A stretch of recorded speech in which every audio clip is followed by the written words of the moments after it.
Olá, eu sou o pastor Daniel, que bom você escolheu ouvir a palavra de Deus. Eu espero que essa palavra possa tocar o seu coração e trazer uma transformação na sua vida. Fique até o final, pois Deus tem algo especial para você. Se possível, curte, faça um comentário e até mesmo considere a possibilidade de compartilhar com seus contatos esta mensagem. Deus te abençoe. A palavra de Deus é maravilhosa. Deus vai, irmãos, ministrar em nós na medida que nós nos abrimos para o Senhor. Repita comigo e diga assim: Senhor Jesus, fala comigo agora, não o que eu gostaria de ouvir, mas o que eu preciso ouvir. Diga bem forte: eu repreendo toda ação maligna contra a palavra de Deus, em nome de Jesus. Amém. Livro de Tiago, capítulo 4, versículo 8, apenas a primeira parte. Diz o seguinte: aproximem-se de Deus e Ele se aproximará de vocês. Eu vou repetir de novo: aproximem-se de Deus e Ele se aproximará de vocês. Irmãos, o tema da mensagem nessa noite é: qual é o tamanho de Deus? Conta-se uma história que certa vez um menino chegou para o pai e falou assim: pai, qual é o tamanho de Deus? E naquele momento estava passando um avião lá no céu, muito distante, e o pai falou assim: filho, Deus é do tamanho daquele avião. O menino ficou assim meio sem entender, ele falou assim: puxa vida, então Deus é tão pequenininho assim? Aí o pai então, para ensinar aquela lição ao filho, levou ao filho até um aeroporto e colocou ele na pista ali bem perto do avião. E na hora que ele viu aquele avião, então aquele avião agora era enorme. E o pai falou: filho, esse avião que está aqui é o mesmo avião que estava lá no céu. Então o menino disse: então pai, Deus ele é grande? E o pai falou assim: filho, Deus ele tem o mesmo tamanho, a questão é a sua distância dele. Quanto mais distante você estiver de Deus, menor ele fica. Mas quanto mais você se aproxima de Deus, maior ele fica na sua vida. E quanto maior, irmãos, Deus fica na sua vida, menor ficam os seus problemas, menor fica a sua angústia, menor fica a sua adversidade. Por isso, nesta noite, o Senhor Jesus pergunta a cada um de nós: quantos aqui querem se aproximar do Senhor nesse momento? Levante sua mão e diga assim comigo: eu quero é Deus. Repita mais uma vez, diga: eu quero é Deus. Você que está aí acompanhando pela internet, digita aí, diga: eu quero é Deus. Nós devemos, irmãos, se aproximar do Senhor. E se aproximar, irmãos, do Senhor é um movimento que agora que parte de nós. Hoje, domingo, celebramos a Santa Ceia, e na Santa Ceia nós celebramos o dia que Jesus deixou o céu e veio até nós. Agora somos nós que temos que ir até Deus. O livro de Mateus capítulo 11, verso 28 diz: vinde a mim, os cansados e sobrecarregados, e eu darei alívio a vocês. E nessa noite, irmãos, eu quero usar aqui um elemento lá do Velho Testamento, da religião judaica, que serve como um exemplo para nós de como nós podemos se aproximar do nosso Deus. Hoje nós vivemos um novo período, nós vivemos o período chamado a dispensação da graça do nosso Senhor. No legalismo, irmãos, as pessoas tinham que fazer aqueles procedimentos, aquelas regras para poder conquistar. O objetivo não era agradar a Deus, o objetivo era conquistar e desejar aquilo que a pessoa queria. Mas hoje nós obedecemos a Deus porque também amamos e queremos agradar o coração do Senhor Jesus. Quem quer agradar o Senhor Jesus aí, diga mais uma vez: eu quero é Deus. E nessa noite, irmãos, eu quero usar o exemplo do tabernáculo. O tabernáculo, irmãos, e o processo pela qual o sacerdote passava por aquele tabernáculo, ele mostra um caminho de como nós podemos usar alguns passos para se aproximar a Deus. Nós não precisamos mais decorar a igreja, colocar esses objetos, não precisamos fazer esses sacrifícios, mas nós podemos olhar a essência. Diga comigo: a essência. E eu quero falar sobre 7 características, irmãos, do tabernáculo, que mostram como a gente pode chegar mais perto de Deus. Eu estou apenas citando 7 porque são inúmeras. Quando nós estudamos, irmãos, fazemos um estudo teológico, um estudo bíblico, existe uma matéria chamada tipologia. E na tipologia nós temos a tipologia do tabernáculo. Cada detalhe desse tabernáculo, irmãos, fala acerca de Jesus. E são inúmeros detalhes. Foi o próprio Deus o arquiteto do tabernáculo. Foi Deus que direcionou a Moisés as medidas, o material que tinha que ser usado, até as cores que tinham que ser usados. Mas como disse, nós vamos atentar em apenas 7. E a primeira característica, irmãos, do tabernáculo, que fala conosco, que nos ensina como nos aproximarmos de Deus, era que este tabernáculo, ele tinha que ser construído no centro do acampamento. O tabernáculo, irmãos, como você pode ver aí na imagem, ele havia assim uma cerca que cercava toda aquela tenda. Aquela cerca era de 25 por 50 metros, com a cerca ali de uma cortina de 2,5 metros de altura. O tabernáculo, ele era uma espécie de um templo móvel, que simbolizava ali o lugar aonde Deus deveria ser adorado.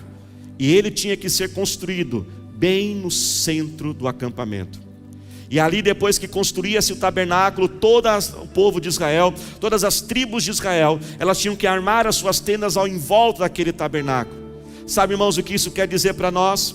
Que para nós podermos aproximar de Deus, nós temos que começar a fazer de Jesus o centro da nossa vida. Jesus tem que ser a nossa prioridade. Mateus capítulo 6, verso 33 diz o seguinte: buscai, pois, em primeiro lugar o reino de Deus e a sua justiça, e as demais coisas vos serão acrescentadas. Faça, irmãos, de Jesus a prioridade da sua vida. Jesus não pode ser resto, Jesus não pode ser sobra, Jesus não pode ser aquele Deus que a gente só corre para Ele quando nós estamos em apuros.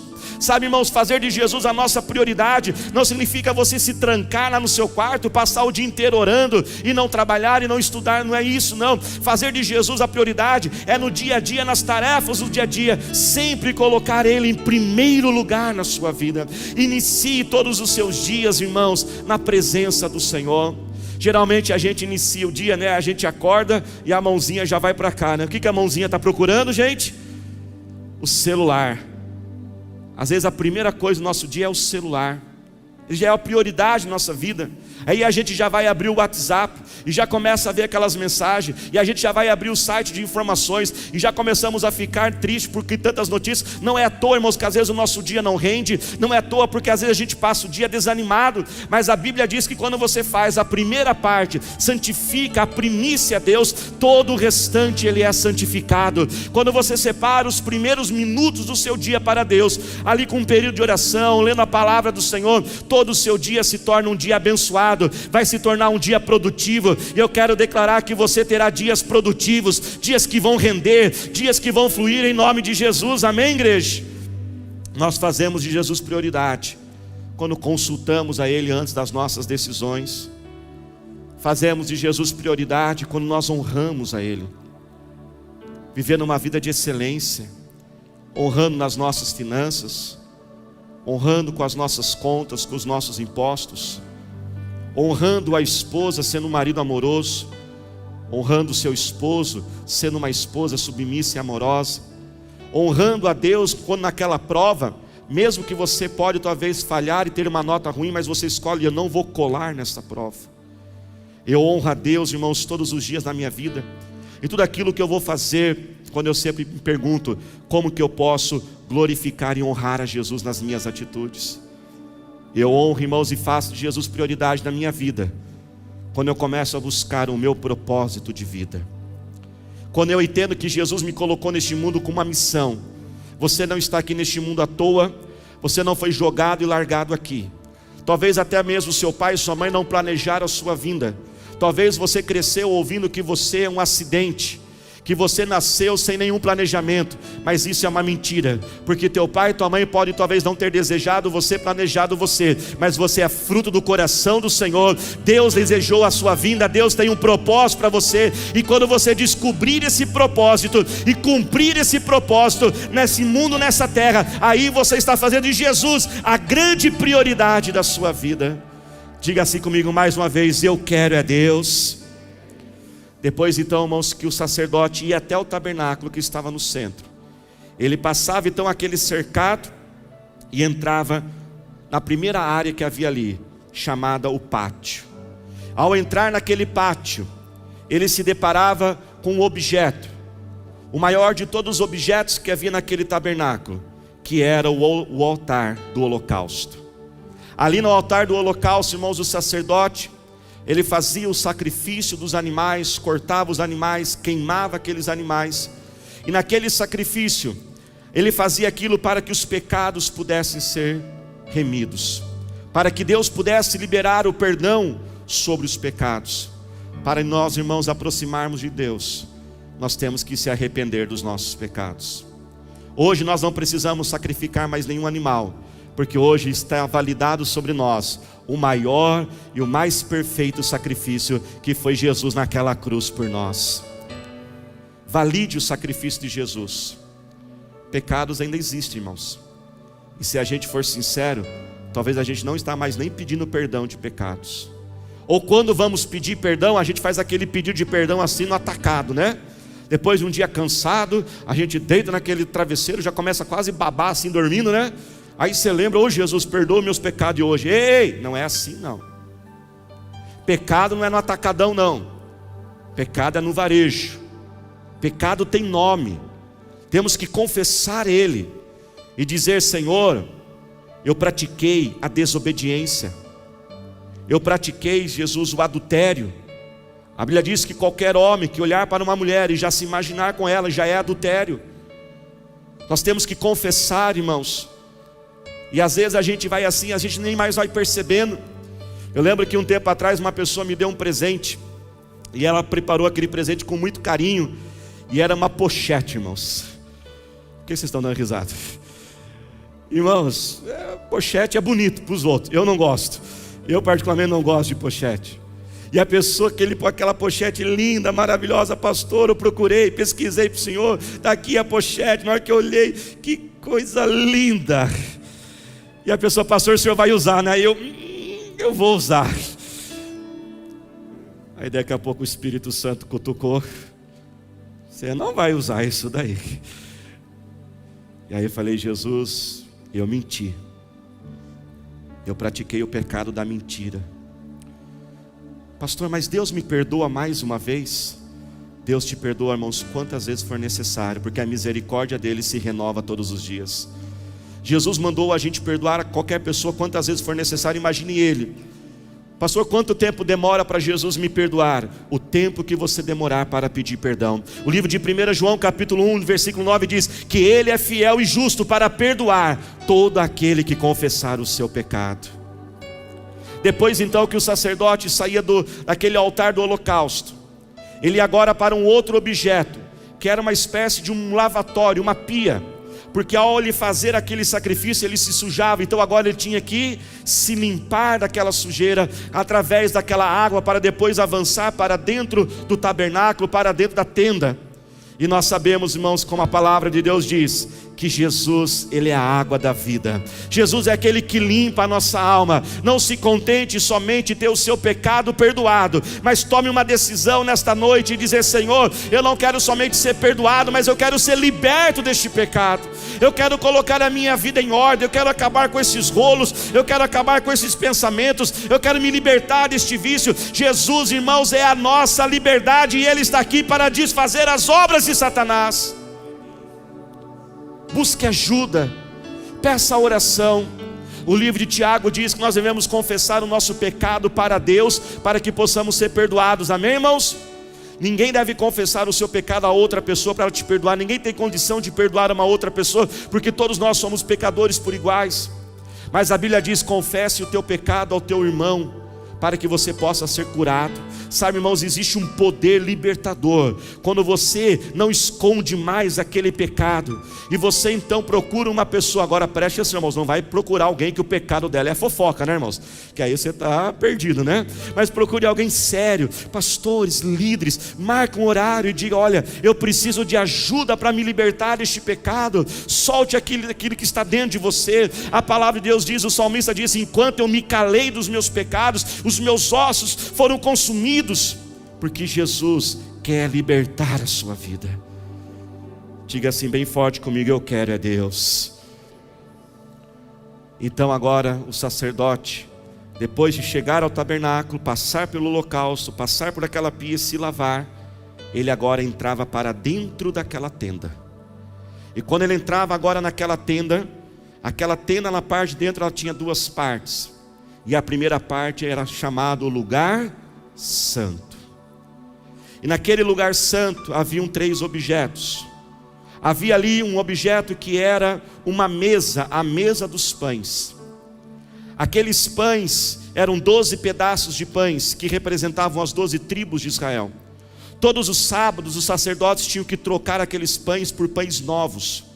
Mas durante a semana, de um sábado até outro, os sacerdotes tinham que cuidar daquele pão, vigiar para que ele não embolorasse, simbolizando o que, irmãos? A provisão de Deus. A Bíblia diz que Jesus, Ele é o pão da vida. Na oração do Pai Nosso, Jesus orou para que o pão nosso de cada dia Ele venha nos dar hoje. Jesus, irmãos, Ele tem o poder, Ele é o Deus do impossível, não há nada que Ele não possa fazer. Ele pode suprir toda e qualquer sua necessidade. Ao você se aproximar do Senhor, sim, apresente a Ele aquilo que te inquieta. Filipenses 4:6 diz: não ande ansiosos por coisa alguma, mas através da oração apresente a sua necessidade ao Senhor, e uma paz que excede o entendimento tomará conta do seu coração. Ele quer cuidar de você. Você sabia de algo? Que o que é importante para você é importante para Ele. Não tem necessidade pequena, não tem pedido bobo. Chegue até Ele e apresente a sua necessidade.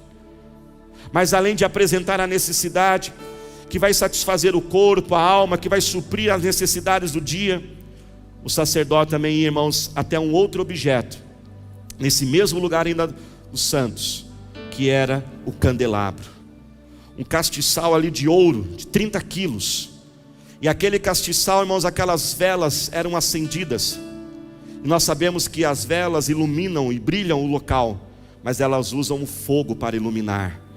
E aquilo ali, irmãos, significa a luz de Cristo que tem que brilhar, porque tudo no tabernáculo fala a respeito de Jesus.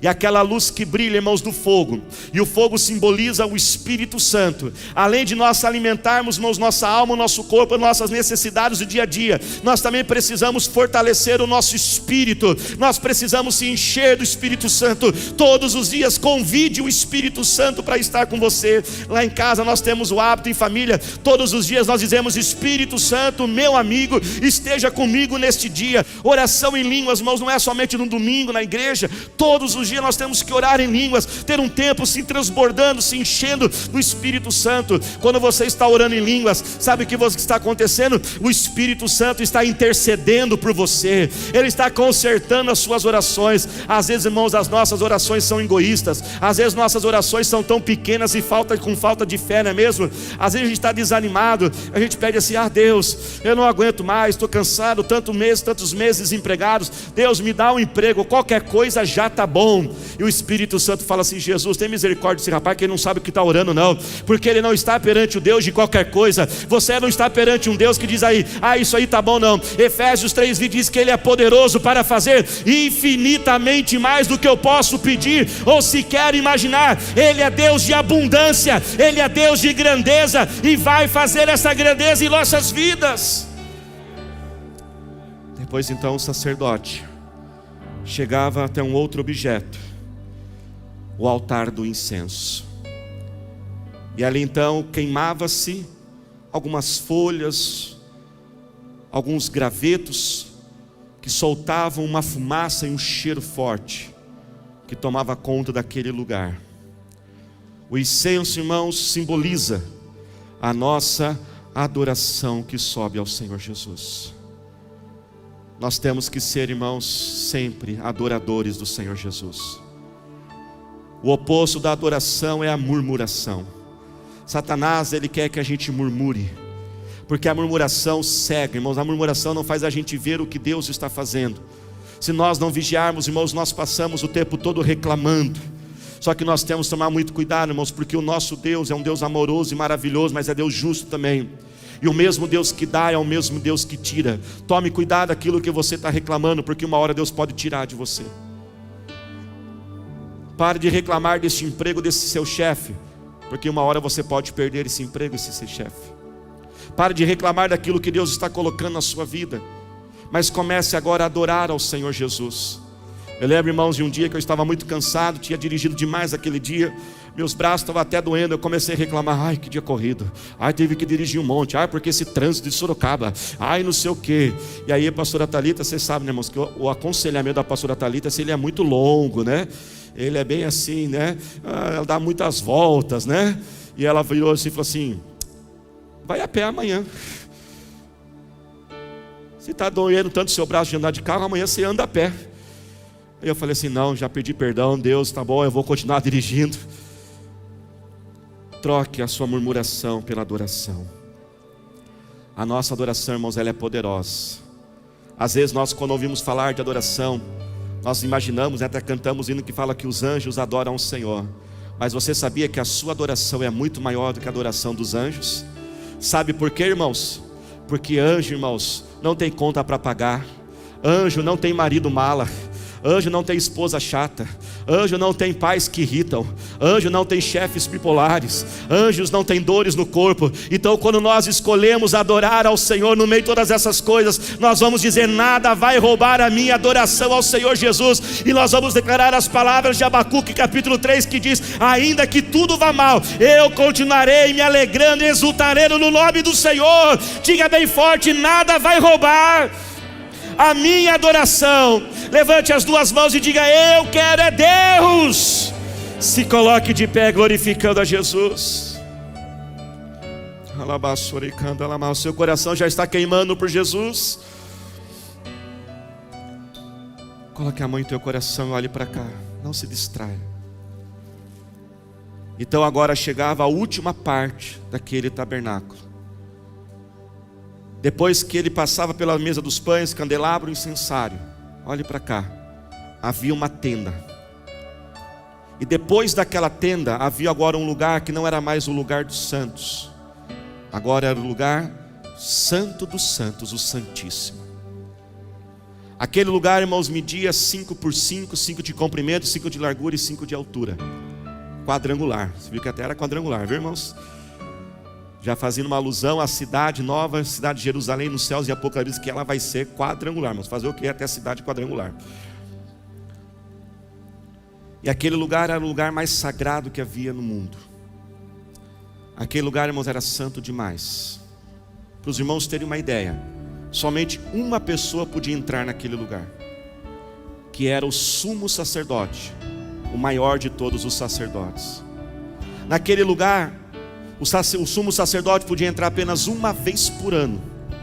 Olha como aquele lugar era sagrado. Só podia entrar uma pessoa e uma vez por ano. E aquele homem não podia ter pecado nenhum. Se ele entrasse naquele lugar com algum pecado, ele era fulminado na hora.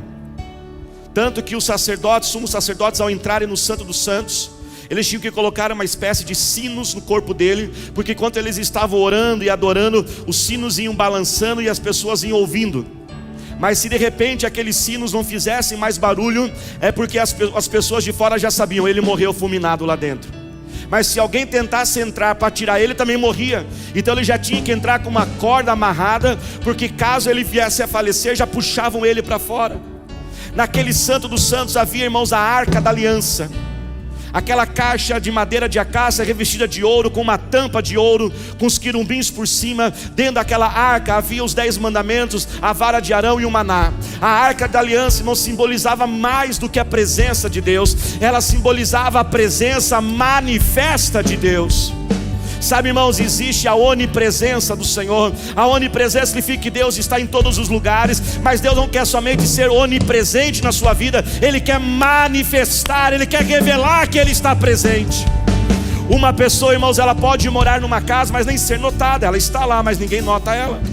Ela não almoça com ninguém, ela não faz nenhum barulho, ela fica quieta. Mas quando ela vai se manifestar, quando ela fala, ela está manifestando. E sabe, irmãos, o que Deus manda dizer? Nesse mês de outubro, Ele vai se manifestar nas nossas vidas. Ele vai mostrar que está conosco, irmãos. Mais do que estar presente, Ele quer manifestar a presença dEle. Sabia que você não precisa mais orar, Jesus esteja comigo? Todo aquele que um dia entregou a vida a Jesus, já tem uma promessa: eis que estou contigo todos os dias da sua vida. Mas nós temos agora que pedir: Jesus, manifesta essa presença. E sabe como Ele manifesta? Ele manifesta essa presença liberando uma alegria que é irracional, que não tem solução, que não tem lógica. Ele libera essa presença curando as enfermidades e as doenças. Ele libera essa presença abrindo portas, quebrando jugo. Ele liberta essa presença. Ele manifesta essa presença quebrando as maldições. Ele manifesta a presença organizando a mente. Ele manifesta essa presença nos enchendo do teu poder. E a grande notícia, irmãos, é que aquele véu que separava onde só o sumo sacerdote podia entrar, esse véu foi rasgado quando Cristo morreu na cruz do Calvário, e você e eu temos acesso liberado ao Senhor Jesus. Você pode dizer: pastor, mas o sumo sacerdote nem com um único pecado ele podia entrar. Mas eu tenho pecados, eu tenho falhas. Mas a Bíblia diz no livro de Hebreus: entremos na presença do Senhor pela marca do sangue de Cristo que está sobre nós. Não deixe o inimigo assoprar que você não é digno de estar na casa de Deus, que você não é digno de estar na presença do Senhor, porque pelo sangue de Cristo você tem o acesso liberado. Faça assim com as tuas mãos. Que bom que você ficou até o final. Espero que essa palavra tenha tocado o seu coração. Temos outras mensagens que também podem ser usadas por Deus para transformar a sua vida. Considere também a possibilidade de curtir, deixar um comentário e até mesmo compartilhar com os seus contatos. Deus te abençoe.